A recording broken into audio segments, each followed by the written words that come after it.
আপনার নাম? আমার নাম মঞ্জু বণিক। আচ্ছা, এটা কোন এলাকা? কত নম্বর? এটা প্রমোদনগর। কত নম্বর ওয়ার্ড? এটা 47। বললাম আজকে তো শঙ্কর ঘোষ মানে শিলিগুড়ির বিধায়ক আপনাদের বাড়ির সম্মুখে এসে অসুবিধার কথা জানতে চাচ্ছে। আচ্ছা তো আচ্ছা, সে বিষয়ে কতটা খুশি আপনি? আমি তো খুব অনেক খুশি পাইছি, আসছে ভালো হয়েছে। আমাদের পাড়াতে খুব মানে সমস্যা রয়েছে। হ্যাঁ, কি সমস্যা রয়েছে? সমস্যা তো অনেকই আছে। রুট ভালো না, লাইনেরও ঠিক নাই, জলেরও সুবিধা হচ্ছে। মানে আমাদের কাউন্সিলর হলো ওই যে আমাদের কাউন্সিলরের নাম কি, অমরে তো কিচ্ছুই করে না, কিচ্ছু করে না। এই যে এত বছর থেকে এখানে এসে কিচ্ছু করলো না। এর আগে কি কাউন্সিলর এসে দেখে গিয়েছে? আমাদের নুরুলদা যা করছে অনেক ভালো করছে। এই যে নুরুলদা ছিল তো লাইন আসছে, রুট আসছে, সব আসছে। নুরুলদা নাই, এখন কিচ্ছু হচ্ছে না এই জায়গাতে। ওই যে রুট নাই, জল নাই, কত অসুবিধা হচ্ছে। স্থানীয় যে কাউন্সিলর, ওনার কাছে আপনারা গিয়েছিলেন? আপনাদের আমরা গেছি, অনেকবার বলছি ওকে, উনি এখানে আসছিল, অনেকবার বলছি, কিন্তু এত মানে খেয়াল করে না, মানে ইয়ে করে না আমাদের। মানে এই জিনিসটা যে আমরা বললাম যে নুরুলদা আমাদের এখানে একটা জলের কল দেয়, মানে বাচ্চাদেরকে খুব অসুবিধা হচ্ছে আমাদের পাড়াতে, মানে মারপিট হয়ে যায় জলের জন্যে। ওইদিকে লাইন লাগায়, ওইদিকে লাইন লাগায়, এদিকে জলের মানে অসুবিধা হচ্ছে। ও তো মানে আমাদের কথাগুলো এত ইয়ে করে না। কে করে না এখন? অমর, হ্যাঁ, এইটাই আমরা বলি, আর কিছু বলতে চাই না। আর রুটেই তো ভালো নাই, যে লাইনটা কখনে আসে কখনে আসে না, ওইটাই চাচ্ছি। स्टील फ्लेक्सी स्ट्रॉन्ग टीएमटी बार, ये स्ट्रॉन्ग के साथ फ्लेक्सिबल भी। आपदा मुसीबत कोई भी आए, ये घर को अटूट बनाए। जब टीएमटी फ्लेक्सी स्ट्रॉन्ग, तो घर रहे हमेशा के लिए स्ट्रॉन्ग। দাদা কি বলবেন, আজ তো ঘরে ঘর পৌঁছে গেল অর্থাৎ বিধায়ক? হ্যাঁ, আমাদের বিজেপি শিলিগুড়ির বিধায়ক ডক্টর শঙ্কর ঘোষ প্রতিটা ওয়ার্ডে ঘুরে বেড়াচ্ছেন, প্রত্যেকটা বুথে বুথে সেখানকার সমস্যা সব দেখছেন। তো আজ 47-এ 52 নম্বর বুথে ঘুরে দেখছেন তো সেখানকার মানুষজনের থেকে সমস্যা কী কী আছে সেগুলা।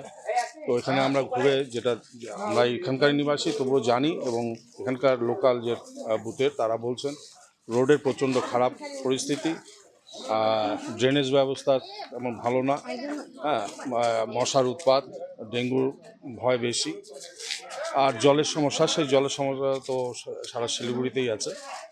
তো শঙ্কর ঘোষ মহাশয় বললেন, কথা দিলেন যে উনি এনবিডিটিতে গিয়ে এর আগেও বলেছেন এই রাস্তার জন্য, আবার উনি গিয়ে এই রাস্তার বিষয়ে বলবেন। সাধারণ মানুষের একটা কথা উঠে আসছে পাট্টা নিয়ে, সে বিষয়টা কিভাবে দেখছেন? পাট্টা ছিল, এর আগেও আমরা ইলেকশনের সময় বলছিলাম যে পাট্টা যদি দিতে পারে, একমাত্র রেলের জমি বেশি এখানটায়, সেটা দেওয়ার মতন ক্ষমতা লিজ নিয়ে সেটা হচ্ছে সেন্ট্রাল গভর্নমেন্টেরই থাকে। তো রাজ্য সরকার এটা কোনোদিনই সমস্যার সমাধান করতে পারবে না, কারণ এখানে রেলের জমিটাই বেশি। তো এর জন্যই আমরা বলছিলাম যদি এখানটা কাউন্সিলর বিধায়ক সে যদি হতো, তাহলে আমরা চেষ্টা করতাম, মানে 90% আমরা চেষ্টা করতাম যে এদের পাট্টা বা লিজ নিয়ে রেলের থেকে কথা বলে যে লিজ নিয়ে সেই সমস্যাটা সমাধানের, লিজ পাট্টা যেটাকে বলে, এটা নিয়ে আমাদের সংসদ যে রাজু বিষ্টা আছে উনি এর আগেও বছর দুয়েক আগে পার্লামেন্টে কথা তুলেছেন রেলের জমি নিয়ে, যে অনেক বসতি আছে তাদের একটা সুব্যবস্থা করার জন্য। তো আমরা এটাতে আছি, কিন্তু রাজ্য সরকারের কোনো এর মধ্যে হেলদোল নেই। ওনারা জানে আমরা দিতে পারবো না, লোককে ওইভাবে ভাওতা দিয়ে চলছে। তো কোঅর্ডিনেশন রাখে না সেন্ট্রালের সাথে বা বিধায়কের সাথে যে এই সমস্যাটা সমাধান করা হোক। তো কোঅর্ডিনেশন রাজ্য সরকার রাখলে বা এখানকার যে মেয়র আছেন উনি রাখলে পরে এই সমস্যাটা সমাধান অবশ্যই হয়তো বা হবে, কিন্তু তাদের সদিচ্ছার কারণে হচ্ছে না। দাদা আপনার পুরো নাম? আমার নাম নির্মল বাগচি, 47 নম্বর ওয়ার্ডের বিজেপি শক্তি কেন্দ্রের প্রমুখ। ये स्टाइल का मामला है, रूपा फ्रंटलाइन।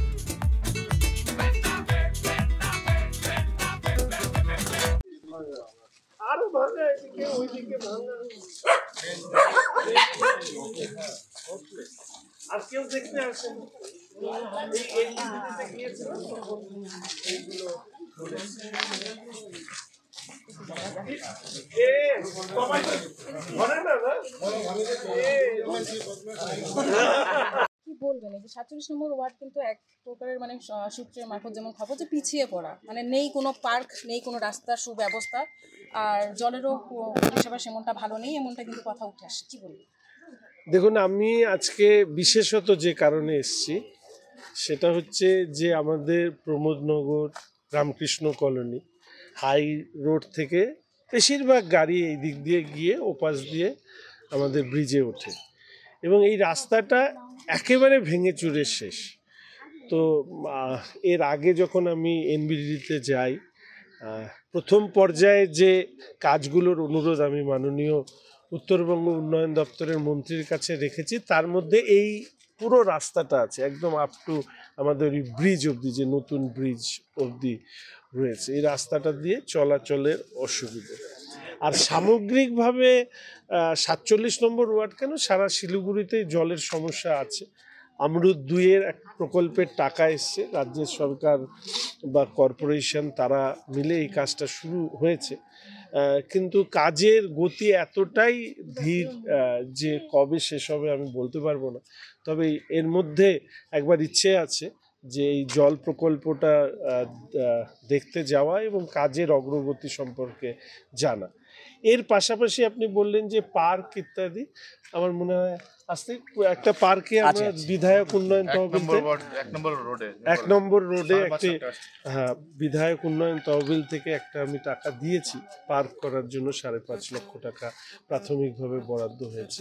আমাদের সামগ্রিক একটা চেষ্টা আমাদের আছে, তবে এলাকার উন্নয়নের কাজের মূল দায়িত্ব হচ্ছে কর্পোরেশন এবং রাজ্য সরকারের।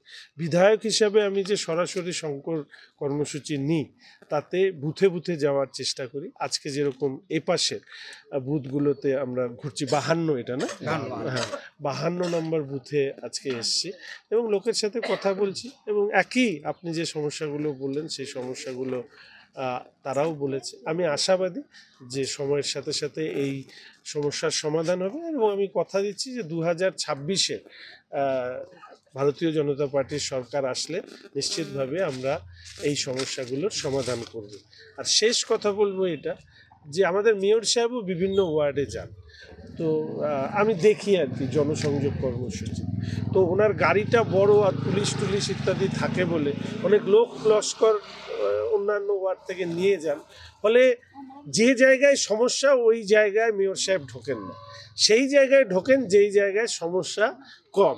আজকে যদি মেয়র সাহেবরা এই রাস্তা দিয়ে যাতায়াত করতেন তাহলে ওনাদের চোখে পড়তো যে এই রাস্তাগুলো ভেঙে চুরে শেষ। আমরা স্কুটি নিয়ে যাতায়াত করি, আমি জানি এই রাস্তা ভেঙে চুরে শেষ। ফলে এই বিষয়ে আমি বলবো যে এরকম অদক্ষ মেয়র আমাদের শিলিগুড়ি মিউনিসিপ্যাল কর্পোরেশনে এর আগে কেউ পাইনি, আমরা পাইনি।